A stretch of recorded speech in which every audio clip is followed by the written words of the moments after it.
Have you ever really deeply hated something? Probably.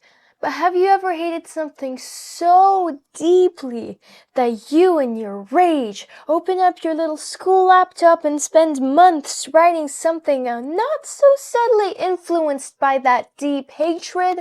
Maybe. I don't know you. But I've done that, and I can tell you that the final product is indeed a masterpiece of its time. For me, that hatred was centered upon the one sport I spent the entirety of my young life on, gymnastics. I was in it from ages 5 to 15 until I finally convinced my parents to let me quit. However, for most of those 10 years, I hated that shit.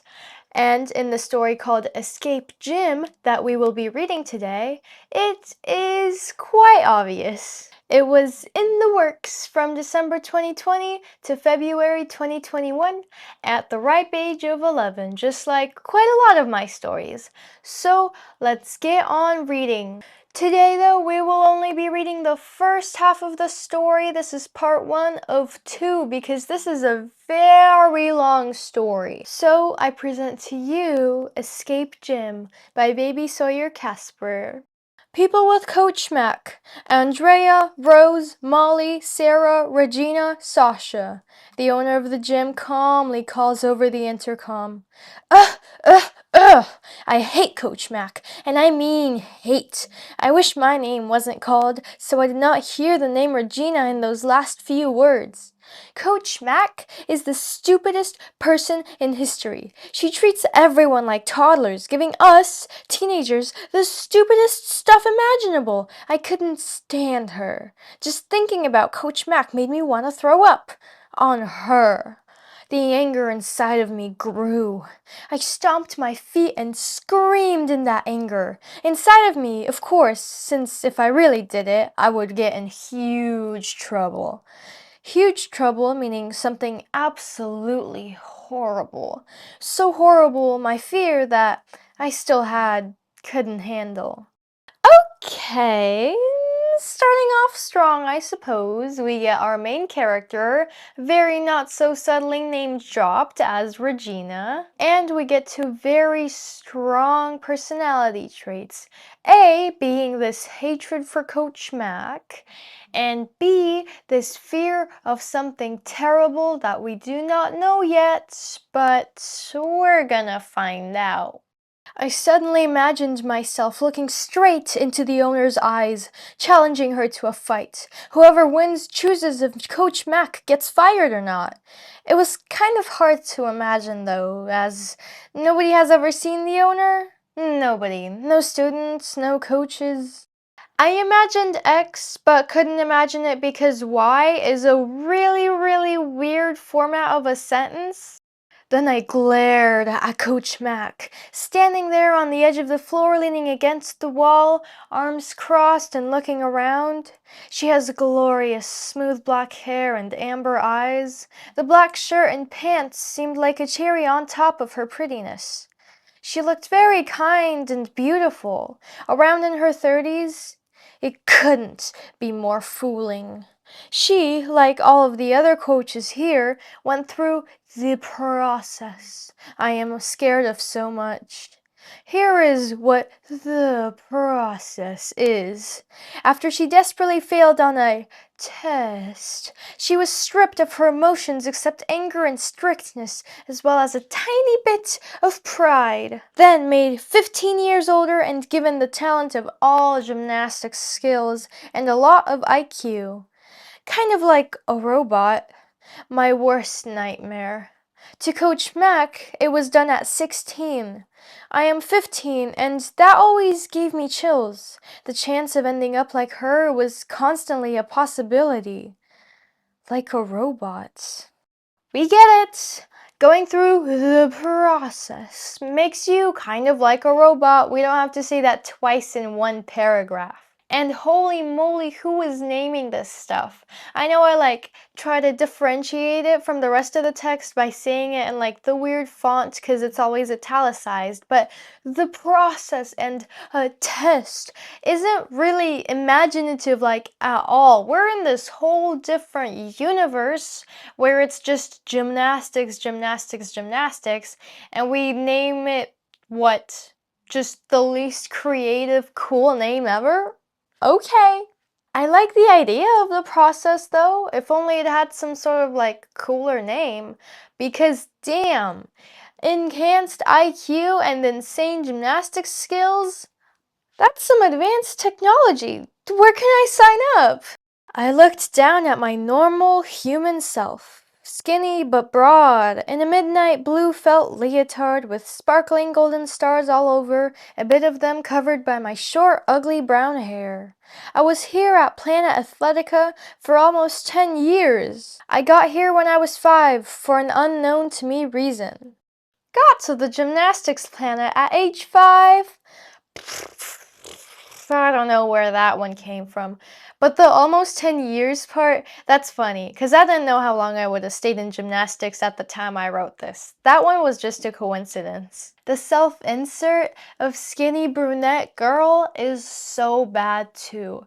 I was coming up with a whole different planet that's just about gymnastics, and I couldn't even come up with an original character. This was unfortunately a pattern with a lot of my stories. The last thing I remember was swimming in the lake near my house. My favorite part about it was that it was shaped like a horse head. I would always swim to some place and yell, "That's his eye!" or "This is his neck." My parents would smile and clap, then continue talking.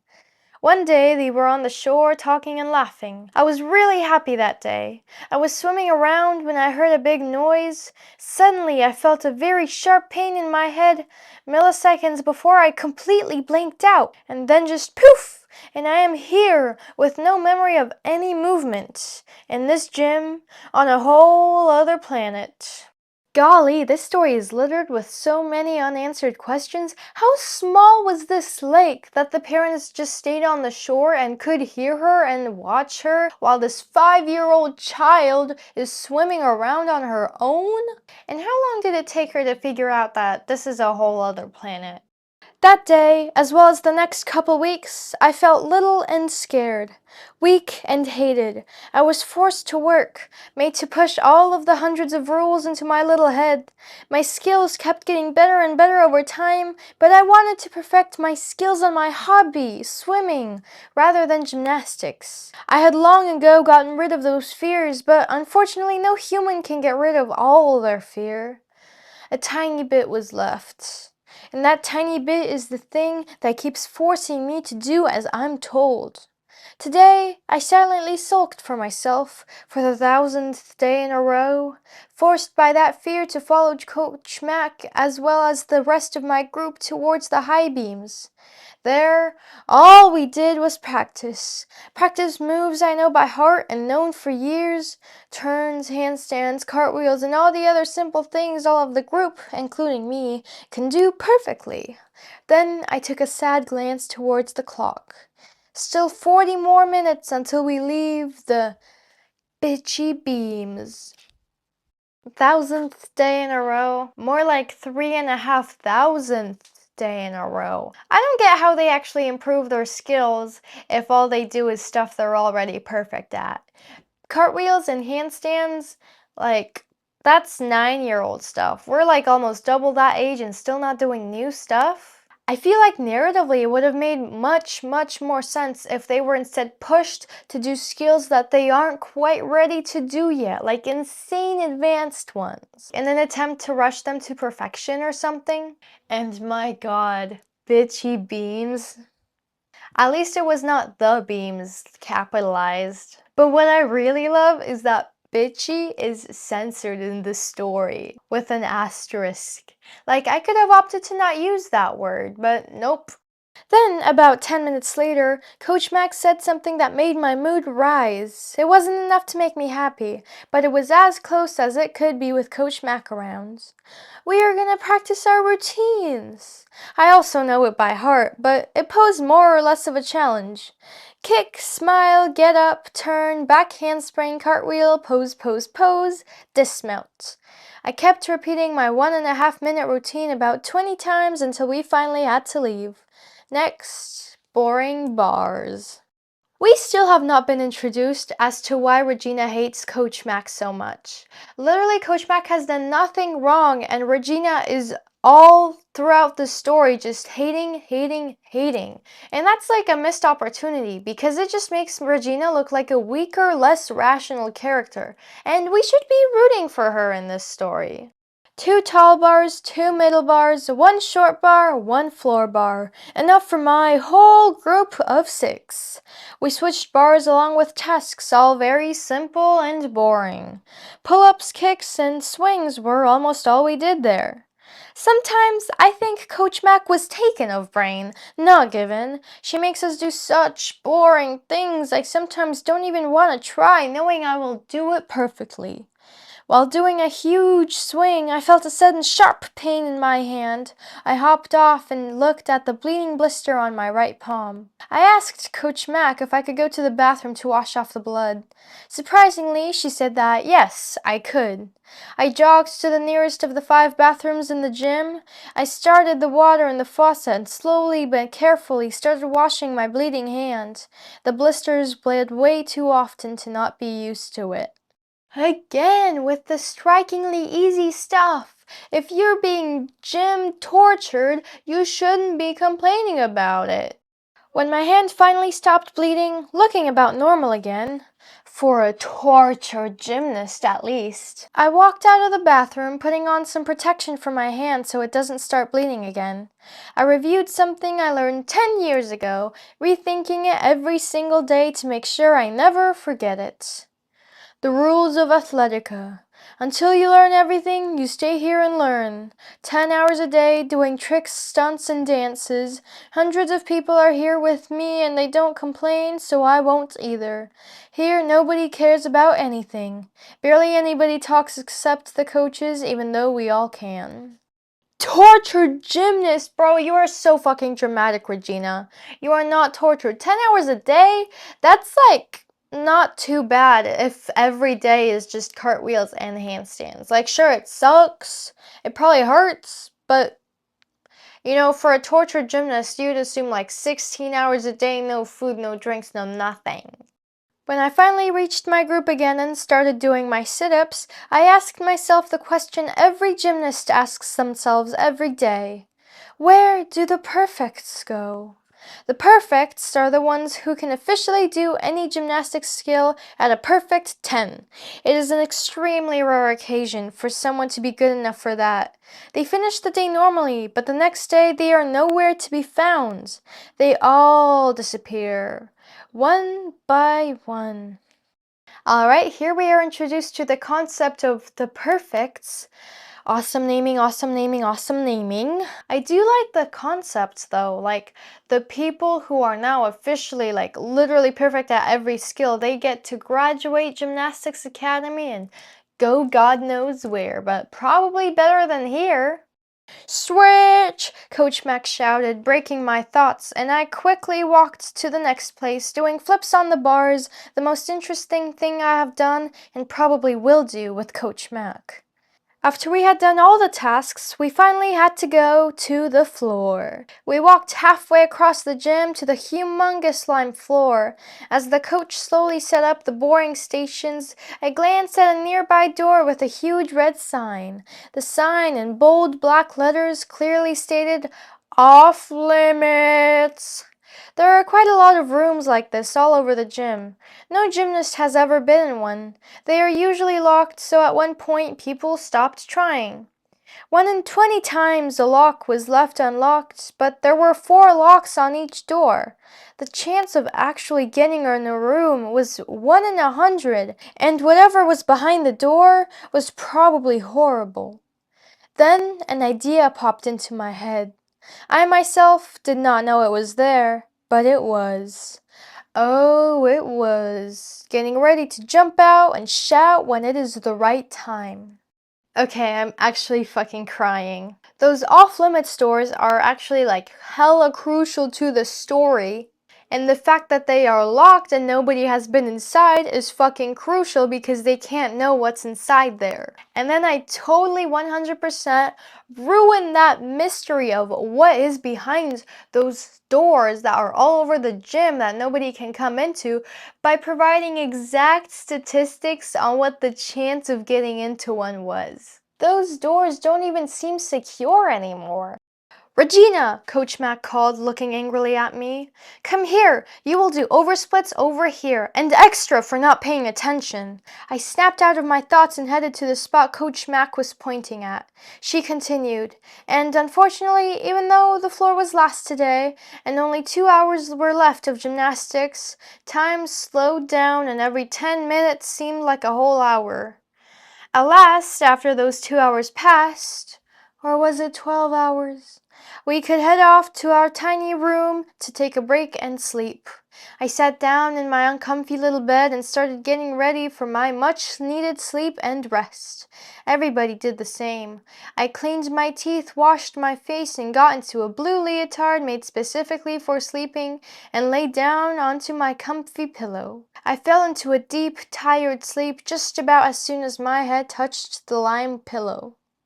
Bro, do they actually sleep in leotards? I think this might be the most bonkers part of the story. Forget Planet Athletica. My 10 hours of rest, only 6 of sleep, gleamed by at the speed of light. When the alarm sounded over the intercom, it felt like I just laid down. Those 10 hours, though a lot, did not give me my energy back. I was always tired. Everyday gymnastics was really tiring. I needed at least a day to recover from the workouts, a day I was never given. I slowly stood up, stretching sleepily. When the second alarm rang, I woke up fully in a second. Though still extremely tired, I moved 1,000 times faster. I had 10 minutes to get to the main floor, otherwise I will be forced to go through the process. The very last thing I wanted. I scurried past the beams, bars, and the vault.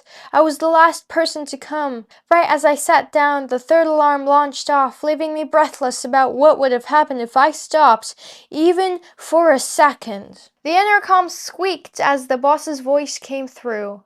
"All right, people who were with Coach Mac yesterday will go with Coach Cheese. Everyone else go with Coach Mac." These words improved my mood ever so slightly. Coach Cheese is way better than Coach Mac. She gives us better tasks and is more strict than mean. Coach Mac is completely nasty. Coach Cheese is, in a way, nice. As I followed my coach, this time Coach Cheese, I took a glance at another off-limits door. The idea that was hiding in my head popped like bread from a toaster.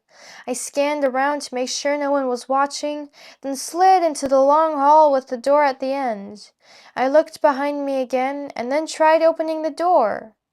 Locked, I thought, not being surprised at all. Then something happened. My eyes almost popped out of my head as I looked at my hand, easily opening the door. The chance of that was one in a million, probably. I thought the chance was 1 in 100, Regina. How did you open the door? First try, Regina. Also, what's really funny is I probably was feeling so hungry writing this story because we got Coach Mac and Cheese now. And that is where we're going to be stopping today. Unfortunately, this is both a very long story and a story I have a lot to say about because this is easily one of my favorite stories, literally, I've ever written. I'm super duper excited. Be sure to join us for part 2 and part 3. It's going to be totally worth it. Literally, be sure to subscribe to not miss these updates. And otherwise, be sure to comment down below what you think is going to be behind the door and what's going to happen in the story overall. Can't wait to read your suggestions. And otherwise, my name is Sawyer Casper and I am saying bye-bye!